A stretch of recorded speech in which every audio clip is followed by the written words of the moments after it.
Hai semua, kembali lagi di tutorial to-do list dengan Adonis. Di video kali ini kita bakalan coba untuk menambahkan fitur terakhir yang ada di CRUD, yaitu adalah delete, teman-teman. Nah, mungkin video kali ini juga mungkin akan singkat ya, karena memang untuk delete ini tuh dia nggak begitu kompleks, lumayan sederhana, jadi agak simpel. Oke, pertama kita bakalan ke index, teman-teman. Dimana di sini kita bakal ngasih route-nya, ataupun kita bakal ngapus ini, teman-teman. Kalau teman-teman perhatiin, ini kan dia apa ya? Ini kan dia tag A ya. Biasanya kalau tag A itu dia kan kayak kita ingin menuju ke suatu halaman gitu, ya kan? Nah, kita mau ini nih, kita mau ngapus, teman-teman. Nah, teman-teman yang masih ingat nggak dengan fitur di Adonis, yaitu adalah method spoofing. Kalau misalkan kita ke bagian config, ke bagian app. Nah, di sini ya.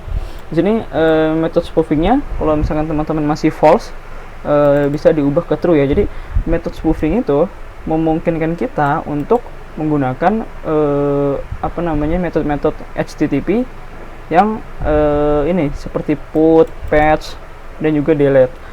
Kenapa demikian? Karena di HTML, kalau misalkan kita coba ketik form seperti ini, nah form itu, tag form itu secara bawaan mereka tuh memiliki dua buah metode, yaitu adalah get dan juga post. Nah, karena ibaratnya kita mau menghapus itu kan kita butuh menggunakan metode delete ya, teman-teman. Nah, jadi kita perlu nge-onin metode spoofingnya yang ada di fitur Adonis ini, di bagian app, di bagian config di app.ts gitu. Jadi dengan demikian nanti kita bisa gunain metode delete, teman-teman. Nah, jadi di sini saya bakal copy bagian kelasnya aja, karena saya mau stylenya sama. Jadi saya bakal bikin sebuah form. Oke.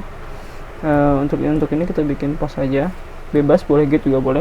Karena nantinya kita ujung-ujungnya kita ubah juga kok ini fitur metodenya. Nah, di sini kita bisa gunain route yang ada di fitur Adonis, sama seperti biasa. Teman-teman bisa tulis manual, mungkin saya coba tulis manual ya. Seperti ini, route, habis itu seperti ini. Nah, di sini kita bakalan kemana? Kita bakalan ke to-do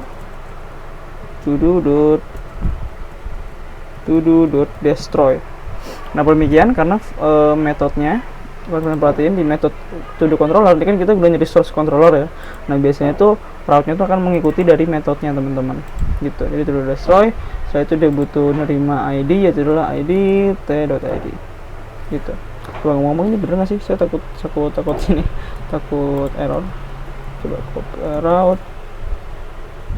Iya, bener lah ya, bener lah.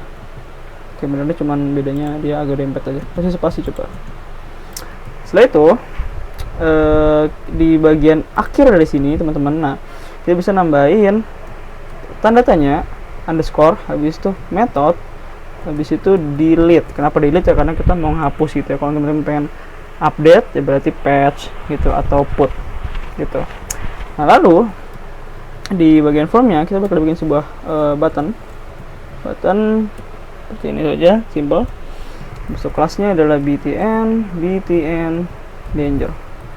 Habis itu kita tulis delete seperti ini, teman-teman. Oke, sekarang kita refresh. Nah, dia jadi agak ke bawah, biar ngebikin dia sama kayak tadi, biar dia buttonnya itu sejajar. Kita bisa bikin di bagian form, kita kasih kelas inline. By the way, ini fitur-fitur yang ini kelas-kelas yang ada di Bootstrap ya. Kita coba save, kita refresh. Nah, sekarang dia balik lagi ke samping. Kalau misalnya kita klik ya berarti dia belum ada ya, karena memang kita belum menghapus ibaratnya apa? Sorry, kita belum memberikan fitur yang ada di controllernya. Nah, sekarang kita ke controller, atau teman-teman bisa ke bagian apps, controller, HTTP. Lalu di bagian sini parameter dari konteksnya kita bakal gunain respon dan juga params, teman-teman. Setelah itu, nah kita bakal cari to-do yang mau kita hapus berdasarkan ID-nya, teman-teman. Jadi kita bisa tulis const, mungkin kayak to-do, terserah sih teman-teman mau ngasih namanya apa. Lalu wait, habis itu kita gunain model dari to-do.find by, atau find overflow juga boleh. Setelah itu kita cari dia nerima dua parameter. Itu pertama adalah field yang ingin dicari berdasarkan apa? Berdasarkan ID. Lalu value-nya apa? params.id gitu. Oke, setelah itu kita bisa tulis await to-do.delete gitu. Dimana function delete ini, kalau teman-teman ke bagian Adonis, dokumentasi Adonis, ke bagian CRUD operation. Nah, di sini saya udah buka ya. Jadi untuk menghapus delete kita bisa dengan cara seperti ini, mudah saja ya.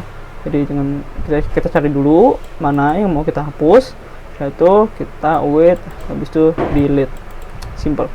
Oke, nah setelah kita sudah hapus ya, berarti kita mau balik lagi dong ke index ya. Jadi kita bisa tulis return respond redirect to route ke todo.index, save. Itu kita tunggu sebentar karena saya lagi nge-restart servernya. Oke, udah bisa. Nah sekarang ketika kita ke bagian to-do list, mungkin saya bakal coba gunain data yang iseng aja ya. Misalkan coba hapus, submit. Nah, kita udah bikin ini, kita coba kita delete, kita edit dulu, coba hapus menjadi coba hapus data, update, klik update di database. Dia juga ada ya, mungkin coba saya refresh databasenya. Nah ini dia ID 9, coba hapus data, lalu setelah itu coba saya delete, dia hilang. Coba cek database dan dia juga hilang. Oke teman-teman, jadi itu dia, kita sudah berhasil mengimplementasikan CRUD ya di to-do list sederhana kita. Dan by the way, di kalau teman-teman perhatiin di sini juga belum ada yang namanya validasi ya teman-teman ya. Jadi ketika saya create to do, saya submit, nah dia langsung ngebikin. Nah jadi ini bisa menjadi sebagai apa ya, challenge ya untuk teman-teman sekalian. Bisa coba teman-teman kunjungi lagi dokumentasi di Adonis untuk membuat salah satunya adalah validasi ya kan, dan masih banyak lagi. Dan juga mungkin teman-teman bisa tertarik untuk membuat semacam seperti relasi ya kan, kayak one to many, one to one, many to many. Misalkan setiap orang punya to-do list masing-masing, lalu kita harus login dan sebagainya. Oke, dan itu bisa teman-teman lakuin dengan datang ke dokumentasinya, karena dokumentasinya lumayan bagus banget teman-teman untuk dikunjungi. Oke, jadi itu dia to-do list dengan Adonis. Kita sudah berhasil mengimplementasikan CRUD. Jika teman-teman suka video ini, mohon untuk di like, share, dan subscribe. Semoga bermanfaat dan sampai jumpa.